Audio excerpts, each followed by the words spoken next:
Assalamualaikum warahmatullahi wabarakatuh. Alhamdulillah, kali ini aku masih bisa share ke teman-teman semua.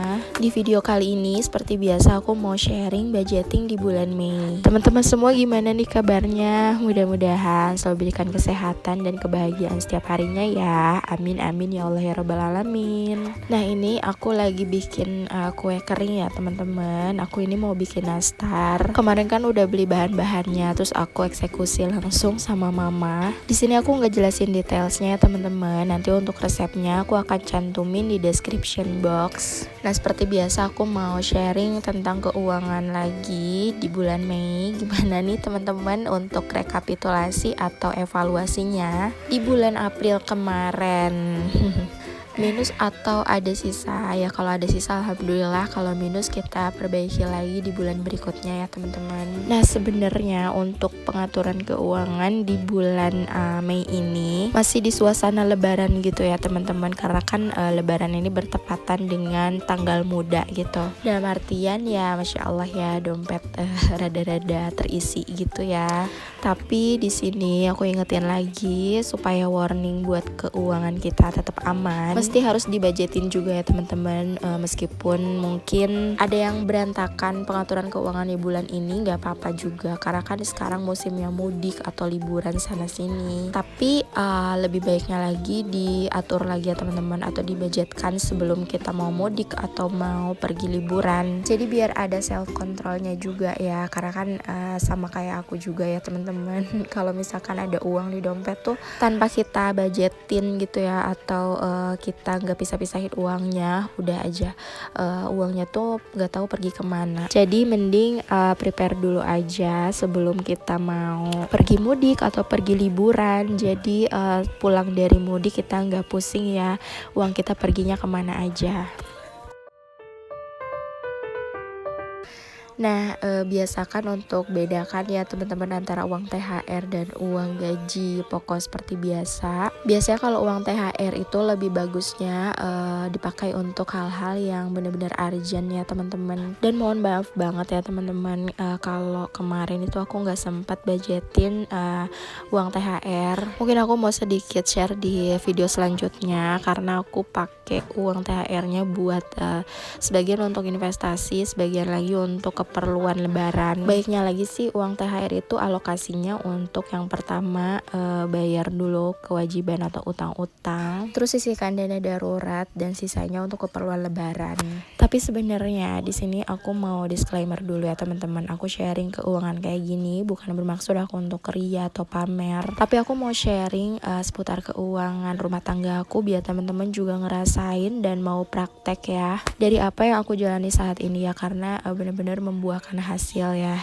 Dulunya aku nggak bisa save uang sama sekali, tapi sekarang alhamdulillah setelah menerapkan keuangan sedikit-sedikit aku bisa terbebas dari hutang, dan bahkan alhamdulillah hingga saat ini biiznillah aku sangat berhati-hati dengan hutang ini ya teman-teman, karena baiknya lagi kita harus berhati-hati terhadap hutang meskipun itu sangat sedikit nominalnya, atau kita harus berhutang karena kepepet atau karena suatu kebutuhan yang mengharuskan kita untuk berhutang. Insya Allah disitu akan ada jalan keluar ya teman-teman. Minta pertolongan aja sama Allah dan kita terus berusaha aja. Ngomong mah gampang gitu kan, kondisi setiap rumah tangga itu berbeda-beda, gak akan ada yang sama gitu ya. Tapi kita setidaknya mencoba dulu ya teman-teman. Apa salahnya mencoba? Setiap rumah tangga pasti banyak macamnya ya, dengan ujiannya masing-masing gitu. Ada yang diuji dengan ekonomi atau keluarga, anak dan sebagainya. Diuji dengan keuangan, kita harus sadar diri ya, apa yang salah dari keuangan kita. Apakah cara kita mengatur uang atau mempergunakan uang, sulit untuk berbagi atau bersedekah, karena sedikit ya dari harta kita itu ada hak orang lain di sana ya teman-teman. Jadi sebisa mungkin sedikit atau sekecil apapun yang kita punya, jangan lupa sisihkan untuk bersedekah atau berbagi ya teman-teman. Karena sedekah itu nggak perlu nunggu kaya atau banyak uang. Sedekah nggak hanya berupa materi atau uang ya teman-teman, tapi dengan usaha, tenaga, itu juga sama dengan sedekah ya teman-teman. Tapi di sini jangan disalahartikan bahwa bersedekah itu kita pengen ada timbal balik atau semacamnya. Kita lillahi ta'ala memberi aja ya teman-teman, ikhlas karena Allah gitu. Kita bersedekah untuk membersihkan harta kita agar harta kita berkah tanpa berharap suatu apapun ya teman-teman. Insya Allah di sini Allah akan berikan rezeki yang berkah. Karena yang terpenting itu adalah keberkahan dari rezeki ya teman-teman. Kalau misalkan rezeki kita nggak berkah, itu percuma aja gitu, nggak akan ada kenikmatan dan kita nggak akan pernah puas dan cukup dengan rezeki yang kita dapatkan.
Nah seperti biasa ini aku mau budgeting. Ini meja serbaguna ya, ya selama masih bisa dipergunakan gitu, aku nggak akan beli dulu ya teman-teman, karena ini juga masih bisa sangat dimanfaatkan buat konten aku. Nah sekarang aku mau evaluasi dulu di bulan April kemarin. Sebenarnya sih apa yang aku budgetin itu sesuai dengan pengeluaran aku ya teman-teman. Jadi paling ada lebih sedikitnya untuk kayak uang pegangan, uang belanja bulanan itu kan biasanya suka ada sisa-sisa. Terus kayak uang belanja mingguan itu kan suka ada sisanya ya teman-teman. Itu bisa banget ditabung atau di save ke jalan menabung, itu bisa. Kalau aku sih biasanya ke wishlist. Nah di wishlist ini biasanya ini tuh barang-barang atau apa aja yang aku pengen, atau apa aja yang aku pengen beli tapi aku tahan dulu di wishlist ini gitu. Jadi aku nabung dulu gitu lah teman-teman. Jadi semangat buat hematnya tuh ada ya gitu. Tapi kalau budgetnya pas banget untuk kebutuhan itu nggak apa-apa ya teman-teman, manfaatkan aja dulu atau maksimalkan dulu untuk kebutuhan. Nah di bulan April ini alhamdulillah semuanya itu terpakai ya teman-teman. Jadi nggak ada selisih atau sisa uang, karena memang ya benar-benar dimaksimalkan untuk kebutuhan. Dan tanpa kita sadari itu emang benar-benar Allah tuh udah atur semuanya ya teman-teman. Seiring berjalannya waktu atau bertambahnya pendapatan atau penghasilan, secara otomatis pengeluaran juga ikut bertambah gitu. Nah itu dia kuasa Allah ya teman-teman. Ketika kita diberikan gaji misalkan 2 juta, itu kita masih bisa diberikan kecukupan rezeki untuk kebutuhan sehari-hari ya teman-teman. Tapi meskipun gak ada sisa sama sekali di bulan kemarin ya, di bulan April, setidaknya kita udah sisihkan untuk tabungan di awal. Nah, pentingnya sisihkan tabungan di awal itu ya kayak gitu ya teman-teman. Jadi kita gak perlu khawatir meskipun gak ada sisa sama sekali di akhir bulan, tapi masih ada tabungan yang tersimpan gitu di awal bulan. Nah, banyak juga yang sharing sama aku nih udah sisihin tabungan di awal, tapi tetap aja di akhir bulan itu kepake lagi tabungannya. Nah, tipsnya gimana dong biar gak keambil lagi uang tabungannya. Nah, sebenarnya ini aku sering bahas ya teman-teman. Jadi tetap ya, selain kita menabung atau menyisihkan uang di awal, kita juga harus perhatikan kebutuhan kita sehari-hari. Jangan sampai kita terlalu menekan banyak anggaran ya teman-teman. Jadi sehingga nabung itu terlalu besar nominalnya dan ujung-ujungnya keambil lagi gitu. Percuma kan teman-teman. Jadi menabung sesuai dengan kemampuan aja, nggak usah terlalu besar juga. Sedikit-sedikit aja, tapi lama-lama itu kekumpul ya, dibandingkan kita nabung banyak tapi ujung-ujungnya nol juga gitu karena keambil terus. Karena balik lagi di sini menabung itu bukan perlombaan ya teman-teman. Aku juga sama di sini lagi berusaha menabung buat rumah, tapi di sisi lain aku juga harus menikmati hidup ya teman-teman, dalam artian gak mau terlalu menekan banyak anggaran atau yang bener-bener gak menikmati hidup sama sekali gitu karena tertekan menabung untuk rumah. Gak sama sekali ya teman-teman. Justru enaknya itu ya teman-teman, ketika kita menabung rumah dibandingkan mencicil rumah, itu kan suatu kewajiban yang harus kita bayar gitu, mau gak mau kita harus bayar. Tapi kalau menabung itu semampu kita aja. Nah, terus ada yang bilang juga lah kalau kayak gitu gak akan kekumpul-kumpul. Enggak ya teman-teman, justru di sini kita tuh harus lebih semangat lagi dalam mencari usaha tambahan atau passive income ya teman-teman. Memulai untuk mencoba berinvestasi dengan niatan bisa lebih banyak berbagi lagi. Nah, lanjut ke sini ya teman-teman. Gajian di bulan Mei, pendapatannya seperti biasa ini ada dua, alhamdulillah, yaitu pendapatan suami dan istri. Untuk pendapatan suami di sini aku minta di 4.500.000 dan untuk pendapatan istri, maaf ya teman-teman, itu aku salah nulis, harusnya 2.500.000. Alhamdulillah, karena di sini aku nambahin kekurangannya ya teman-teman, apalagi saling melengkapi gitu. Karena di sini aku udah punya pendapatan sendiri, jadi aku mau nambahin untuk kebutuhan rumah tangga. Nah, untuk sedekah di sini aku anggarkan 100.000 dan orang tua seperti biasa di 600.000. Nah, jadi di sini aku pakai metode kakek ibu ya teman-teman, seperti yang udah aku jelasin di video-video sebelumnya tentang apa itu metode kakek ibu. Nah, ini untuk pengaturan keuangannya aku rangkum seperti ini ya teman-teman. Jadi aku combine ya pengaturan keuangan kakek ibu dan pengaturan keuangan menurut Islam. Nanti aku bakal sedikit jelasin di akhir video. Nah, ini untuk save aku anggarkan 750.000. Untuk kontrakan di 1.400.000. Karena kemarin aku budgetin uang kontrakan ini gak langsung pas bulan Agustusnya itu ya teman-teman, jadi agak molor. Jadi harus ngejar gitu, sebentar lagi kan bulan Agustus, harus ngejar setiap bulannya itu di double ya, jadi bayarnya 1.400.000. Nah, untuk fixed expenses seperti biasa ini iuran wajib 50.000, air 55.000 ya, itu biayanya flat dari bulan ke bulan sama. Nah, untuk belanja bulanan di 600.000 dan belanja mingguan di 1 juta. Nah, di sini aku naikin untuk belanja mingguan karena untuk kebutuhan sehari-hari, karena Zia dan Zain juga makannya udah lumayan ya teman-teman. Jadi setidaknya ada tambahan untuk uang sehari-hari. Nah, untuk pulsa dan wifi di sini juga ada penambahan di 300.000 karena aku kan pasang wifi. Nah, terus untuk bensin di sini aku anggarkan 450.000. Ini untuk bensin motor dan mobil. Jadi motor di sini ada motornya suami dan motornya aku ya teman-teman. Cuman karena motor aku jarang dipakai, jadi dipakainya cuman buat nganterin kakak Zia aja. Di sini aku anggarkan untuk motor aku 50.000. Uang pegangan di 300.000, untuk susu dan cemilan 300.000. Terus untuk listrik seperti biasa di 100.000 dan gas dan galon di 100.000. Nah, jangan lupa di sini selalu tulis aktual dan selisihnya ya teman-teman. Jadi siapa tahu nanti ada sisa atau ada yang minus, kita bisa kelihatan di sini ya teman-teman, apa yang harus dievaluasi nanti di akhir bulan. Nah, di sini aku mau sedikit jelasin yang tadi ya teman-teman, perkara mencicil rumah atau membeli rumah cash dan pengaturan keuangan metode kakek ibu versi metode pengaturan keuangan menurut Islam. Nah, satu-satu ya. Di sini aku mau jelasin dulu perkara cicilan rumah atau membeli rumah secara cash itu balik lagi ke diri kita ya teman-teman. Di sini aku juga masih bingung juga ke depannya mau seperti apa. Tapi kalau untuk saat ini aku masih nyari-nyari juga ya perumahan yang cocok atau tanah yang cocok. Karena beli rumah itu kan jodoh-jodohan gitu ya teman-teman. Jadi ya aku sih sekarang pengennya ngumpulin dulu aja buat saat ini karena nggak tahu ya nanti kedepannya bakal seperti apa. Jadi mencicil atau membeli rumah cash itu tergantung kondisi kita juga ya teman-teman. Ini nggak bisa disamaratakan, tapi untuk menurut aku pribadi sih seperti itu gitu.